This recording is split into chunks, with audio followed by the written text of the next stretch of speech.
The high arched windows of the two-story house at number 12, Opal Heights reflected the shimmering, almost oppressive afternoon sun. The neighborhood, as your crest, was a recent and utterly uniform development, where every rooftop was slate gray, and every shrub was pruned to the same geometric exactness. It was a landscape of aggressively enforced wealthy tranquility. Into this meticulous stillness arrived Alara Vance. Her entrance was not subtle. Her vehicle, a custom ultramarine electric Jeep, was a piece of aggressive, sculptural modernity that seemed to vibrate with stored energy. It pulled up before the grandest home on the street, a structure of glass and white stone that had stood empty, a monument to a recent financial downfall. From the car, Alara emerged with an unhurried grace.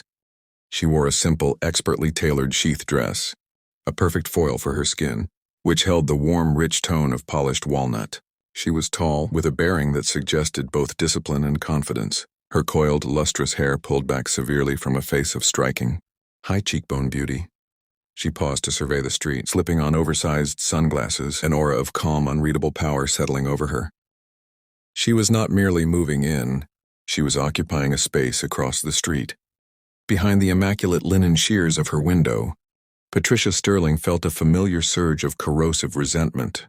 Patricia, with her stiffly highlighted hair and perpetual air of injured entitlement, considered herself the custodian of Azure Crest's social and aesthetic code. The arrival of Alara Vance, the luxury car, the house, this year undeniable success radiating from her was a contamination. Darren, look at this. Patricia hissed, her voice taut. It's the new owner of the old Maxwell place. A black woman in that car in a house that big. It's completely unprecedented.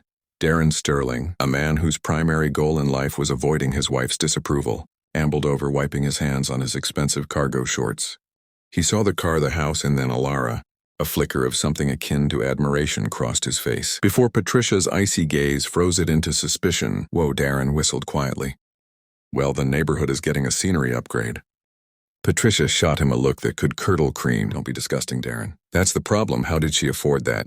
That house listed for nearly $4 million. I've checked the deeds, it's paid for in cash. The notion that she had simply earned it was an impossibility. In her limited, prejudiced frame of reference, it has to be something shady, a lottery or a fling with a mogul or worse. Exactly, Patricia sneered, her eyes narrowing.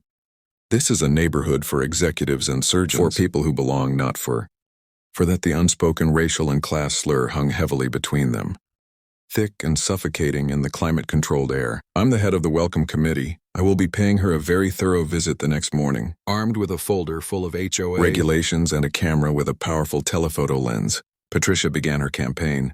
She spent hours by her window documenting every movement. A courier delivery was labeled suspicious package. A woman bringing over a bottle of wine was logged as an unidentified co-conspirator. Alara's every mundane action was twisted into evidence of a vast, illicit enterprise. She sent nightly email reports, filled with speculative lies and damning photos, to her old friend, Officer Ken Jenkins. Ken, a man whose ambition vastly outstripped his integrity, eagerly consumed these reports. They validated his own deeply held prejudices. He started driving his patrol car through Azure Crest multiple times per shift, a menacing, unnecessary presence intended to intimidate Alara. He saw the luxury cars, the deliveries, the unreadable confidence of the woman, and every sight confirmed his and Patricia's shared delusion. This was a criminal, a clever one, but a criminal nonetheless. He felt a deep, righteous sense of purpose. 3 days later, the moment for direct action arrived. Patricia, dressed in her most severe pink tennis attire, had seen a private courier deliver a large, flat, custom-made box to Alara's house. It was a delivery from a prestigious art gallery, but in Patricia's feverish imagination, it was certain to be a disguised shipment of illegal narcotics. This, she decided, was her final piece of evidence. She grabbed her phone, her heart hammering with vindictive excitement. She didn't call Ken's personal number this time. He had instructed her that the final move had to be official. She needed a 911 call to give him the legal pretext he needed to act. She took a deep, shaky breath and dialed. The operator's calm voice answered. 911, what is your emergency? Patricia launched into her performance, pitching her voice into a high, hysterical key. I need help. My neighbor at number 12 Opal Heights. There's a drug deal happening right now in broad daylight. Ma'am, can you tell me exactly what you see? Patricia wove a tapestry of pure fiction. I saw a van pull up, an unmarked van, and a man took a large flat box inside. I saw them open it through the window. There was powder everywhere, white powder cocaine, a huge amount of it, and the man who delivered it, he had a bulge in his jacket. It looked like a gun. I'm so scared. Please, you have to hurry. She hung up, a triumphant smirk spreading across her face. It was done. She had manufactured the perfect crisis. She rushed to her living room window to watch the show. Less than 10 minutes later, Officer Ken Jenkins' patrol car screeched to a halt in front of Alara's house. He didn't wait for backup, a choice driven by ego and a desire for sole credit. He adjusted his dark sunglasses, his hand hovering over his holstered weapon, and strode onto the immaculate lawn. Alara Vance was in the garden, kneeling beside a raised bed of exquisite pale pink Japanese peonies. A picture of tranquil domesticity. She looked up at the sound of the car, her expression calm, unperturbed. "Can I help you, officer?" she asked, her voice a low. Even Alto Ken smirked. Enjoying the sudden, intoxicating shift in power, "I think you know why I'm here. We received a report of a major felony in progress. Drug transaction, large quantity of cocaine. Armed suspect, I need you to stand up slowly and place your hands where I can see them." Alara slowly removed her gardening gloves and stood, her height commanding her composure unshakable.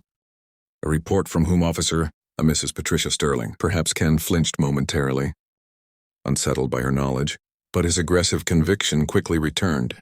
"I'm not here to discuss witnesses. I'm here to make an arrest. Now comply or I will use necessary force." He unclipped the retention strap on his holster. Alara sighed, a faint, almost imperceptible gesture of weariness.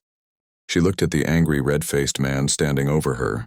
"You know, officer, the problem with being a bully is you forget what it's like to face someone who isn't afraid of you." She did not resist. She allowed him to grab her arm and wrench it behind her back. With brutal, unnecessary force, she went limp in his grip, offering no opposition, denying him the justification of a struggle. Crack the cold.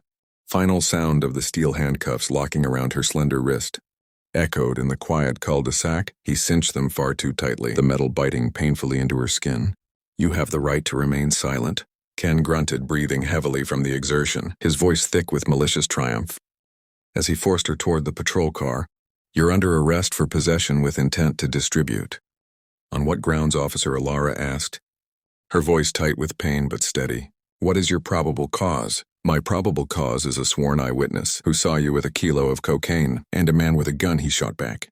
He paraded her across her own perfect lawn and shoved her into the back of his cruiser. He stood for a moment basking in his victory, entirely oblivious that he hadn't made an arrest. He had delivered a weapon to the heart of the enemy's camp. Alara, once sealed in the back, used her restrained hands to activate a secure signal on the hidden comms device under her dress.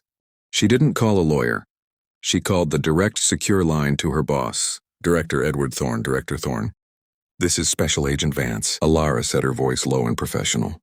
Ignoring the grime and heat of the car, "I am currently in custody at the Northwood Municipal Police Department, arrested by Officer Kenneth Jenkins, badge 714. The stated charge is possession with intent to distribute. The arrest was based on a fabricated 911 call and I was assaulted. The entire incident has been fully documented, audio and video." The director's voice, when it returned, was dangerously quiet. "Understood, Agent Vance. Stay put, say nothing. That precinct is now a federal crime scene. The cavalry is coming, and they are coming in hard. The arrival of the DEA was not a quiet, bureaucratic affair." Less than 20 minutes after Alara's call, a convoy of black SUVs descended upon the Northwood Municipal Police Department. Like a pack of wolves, they didn't request entry. They stormed the building, tactical vests emblazoned with DEA across their chests, orders clear and purpose absolute. Local cops were stunned into immobility. Federal agents swept past them, seizing computers and files. Officer Ken Jenkins, who was just starting to write up his fabricated report, was confronted by two granite-faced agents. Sergeant Jenkins Elo Maui. One of them stated flatly, "You are being detained for questioning in a federal civil rights investigation. Place your hands behind your back." In the middle of his own precinct, surrounded by his stunned colleagues, Jenkins was disarmed, his badge unclipped and put in handcuffs. The predator had become the prey. Meanwhile, a team of agents went to the processing room, where Alara was being held. Special Agent Vance, the lead agent, said, gently removing the painful handcuffs. "Are you all right?" "I'm fine," Alara replied, rubbing her wrists. "Just get me a secure connection. We have a lot of work to do." While Jenkins was being interrogated, a second team of agents, accompanied by local officers, pulled up to 10 Opal Heights. Patricia Sterling, still on a victory high, opened the door only to be confronted by a badge and a federal warrant. Patricia Sterling. We have a warrant to search these premises in connection with a federal investigation into the filing of a false police report, conspiracy to deprive a U.S. citizen of her civil rights and perjury.